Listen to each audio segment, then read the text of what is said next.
நீங்கள் கேட்டுக்கொண்டிருப்பது நுட்பம் கவிதை இணைய இதழின் நுட்பம் பாட்காஸ்ட்.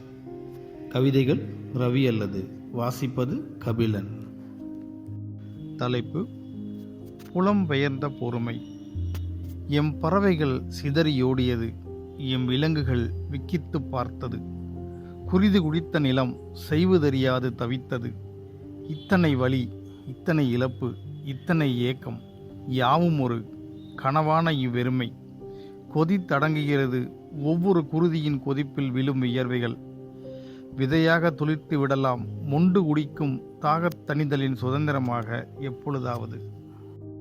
தலைப்பு: நித்திய பெருக்கின் வாஞ்சையில் ஒரு சுந்தரக்கூடல். கால்களில் வருடும் செருப்புகள் அதே குணமுடையதாக இருக்கிறது அரிதென கலட்டும் தருணத்தில். வசீகரிக்கும் ஆடைகள் வண்ணத்தில் அதே போலவே உள்ளது தரிப்பவன் பெருமைகளற்று. பயணிக்கும் வண்டியின் பகட்டும் பார்த்ததைப் போலவே இருக்கிறது செலுத்துகிறவரின் அக்கறைகளற்று. உச்சத்திலும் உயரத்திலும் களத்தல் வாழ்க்கை சாத்தியப்பட்டிருக்கிறது இடைநிலையையும் அசைய வைத்து.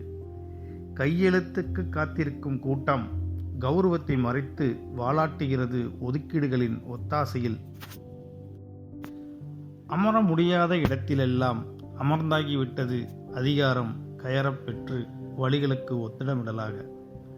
ஒலிக்க முடியாத இடத்திலெல்லாம் கம்பீரமாக குரல் கர்ஜிக்கிறது நிறபேதமற்று.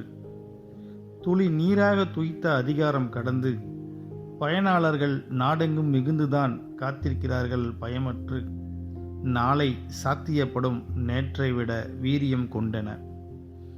யாவற்றிற்கும் இடையில் ஒன்றெனக்கூடிய பாங்கில் விலகலும் இருக்கிறது ஒன்றாத கேடில் மறுக்கவியலாத துயராக. கணங்கள் யாவும் காத்திருக்கிறது அறிந்ததனை களையும் தருணத்தை சமூக பிரண்ணையென சாத்தியமாக்கும் நாளுக்காக அல்லது நபருக்காக.